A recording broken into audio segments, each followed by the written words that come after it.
Hey, it's Dr. Lowenstein, and I want to touch on genetics today and talk real briefly about why some people have headaches, chronic headaches, run in their families.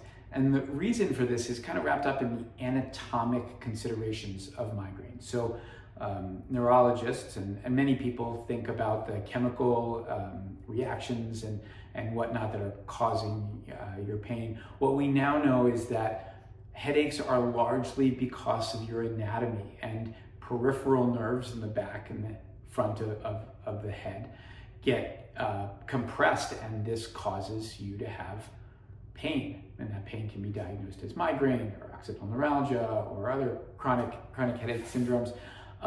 But it's that anatomy that makes the difference. And that is something that really you can understand is inherited from your family. So, I'm a certain height, my nose is a certain shape. And the reason for that is because of the genes that were passed down from my parents. Now, if my parents have nerves that have a blood vessel crossing them, it's quite likely that the genetics that they pass down to me are also going to create me in a way that my nerves have a similar problem. So some people have tight muscles around their nerves. Their parents were built like that, and they're built like that too.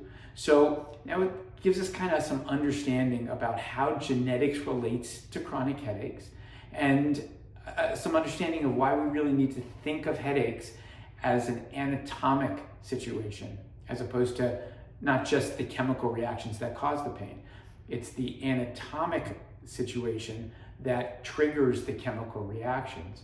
And so what we do in nerve decompression surgery or migraine surgery, headache surgery, all the same thing, is we take away those irritations from those peripheral nerves so those chemical reactions never happen in the first place and pain doesn't happen. So hopefully that helps with some understanding of why genetics can play a role. Not everybody has a family member with headaches. It can be just the way you're born, because my nose is not exactly like my mom or my dad, but the way that I either carry stress in my neck and so those muscles push on my occipital nerves, or my muscles here that are the corrugator muscles are pushing on my supraorbital nerves, and that's why I have anterior headaches, can be because of genetics, can be because you're just you. Either way, we're here to help.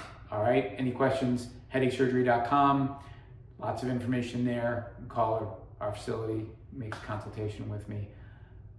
I'm hoping to help your pain.